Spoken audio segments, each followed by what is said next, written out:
पाकिस्तान के अंदर dairy farming business शुरू करनी होवे तो किहड़ियां चीज़ों का ख्याल रखना ध्यान रखना जरूरी है। उसनूं मजीद 4 चंद लग जाएंगे। ख्याल है कि इन्हां 4 चीज़ों के विचों जिहड़ी सब तो अहम चीज़ होए कि तुहानूं कि अगर इत्थे प्रॉफिट लखां दे विच है तो इत्थे नुकसान भी फिर लखां दे नाल ही हुंदा है। इस ते ये चंद चीज़ां ज़हन च रखोगे तो इंशाअल्लाह डेयरी फार्मिंग बिजनेस नूं तुसीं बहुत अच्छे तरीके दे नाल कर सकोगे। और अगर इन्हां चीज़ों नूं ज़हन च नहीं रखोगे, बगैर अखां बंद कीते खाली पैसा इन्वेस्ट कर दोगे तो फिर तुसीं डेयरी फार्मिंग बिजनेस विच कामयाब नहीं हो सकते। बिस्मिल्लाहिर्रहमानिर्रहीम। अस्सलामु अलैकुम। गखड़ फार्म हाउस अड्डा गाजियाबाद तहसील चीचा वतनी तो हाफिज़ अब्दुल मतीन तुहाडे नाल मुखातब है।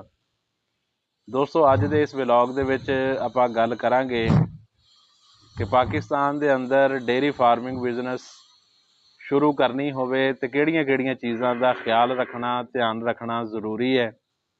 खास तौर पर वो लोग जिहड़े ओवरसीज़ पाकिस्तानी जिहड़े पाकिस्तान तो बाहर बैठे दोस्त और जो पाकिस्तान च आउंदे आ ते आके कोई बिजनेस शुरू करना चाहुंदे आ कि पाकिस्तान के अंदर अगर तुसीं डेयरी फार्मिंग करनी है तो किहड़ियां चीज़ों का तुहानूं ख्याल रखना पेगा।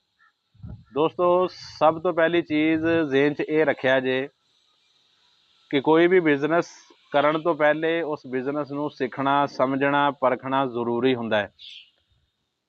डेयरी फार्मिंग एक ऐसा बिजनेस है कि इस बिजनेस नूं तुसीं समझोगे परखोगे प्रैक्टिकली करोगे तो उस तो बाद तुसीं इस बिजनेस नूं शुरू कर सकते हैं। दूसरी चीज़ डेयरी फार्मिंग बिजनेस के अंदर अगर तुसीं आउणा चाहुंदे हो तो दूसरी चीज़ ब्रीड की सिलैक्शन करना तुहानूं आउंदी होवे, तुहानूं पता होवे कि क्रॉस ब्रीड की हुंदी है इंपोर्टेड ब्रीड की हुंदी है और उस तो बाद ब्रीड की पहचान कि अच्छी ब्रीड किहड़ी है माड़ी ब्रीड किहड़ी है, अच्छा जानवर किहड़ा है माड़ा जानवर किहड़ा है, दुध देने वाले जानवर की खसूसियात की है, ये सारिया चीज़ों का नॉलेज होना जरूरी है। दूसरी चीज़ इस बिजनेस के विच ये है कि तुहानूं इन्हां दी फीड के बारे मुकम्मल जानकारी होना जरूरी है।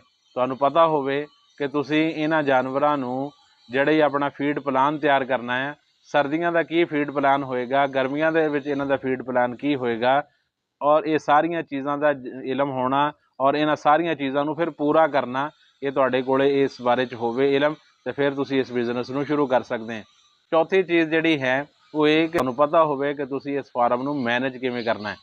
ठीक है जी।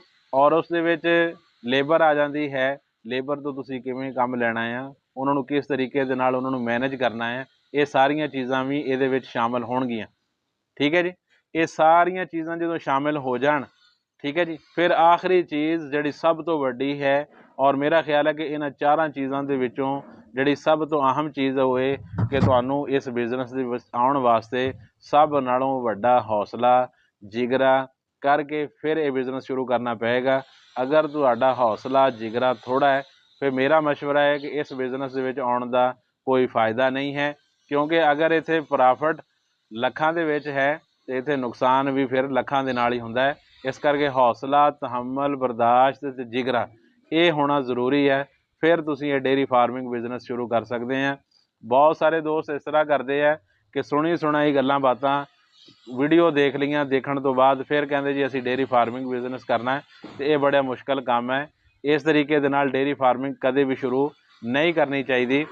और अगर तुसीं शुरू करनी है कि अगर तुसीं कहने कि किते जाके सीखना नहीं है, किते जाके प्रैक्टिकली इहनूं नहीं करना, फिर अगर तुसीं शुरू करना है तो फिर एक अद्धे जानवर तो शुरू करो, लो लैवल तो शुरू करोगे तो फिर नुकसान घट होवेगा फायदा ज़्यादा होएगा। जिद्दां जिद्दां जानवर वधणगे नाल नाल तजर्बा भी वधदा जाएगा। तो ये चंद चीज़ां ज़हन च रखोगे तो इंशाअल्लाह डेयरी फार्मिंग बिजनेस नूं तुसीं बहुत अच्छे तरीके दे नाल कर सकोगे। और अगर इन्हां चीज़ां नूं ज़हन च नहीं रखोगे, बगैर अखां बंद कीते खाली पैसा इन्वेस्ट कर दोगे तो फिर तुसीं डेयरी फार्मिंग बिजनेस विच कामयाब नहीं हो सकते। उम्मीद करदा कि अज का व्लॉग तुहानूं चंगा लगा होएगा।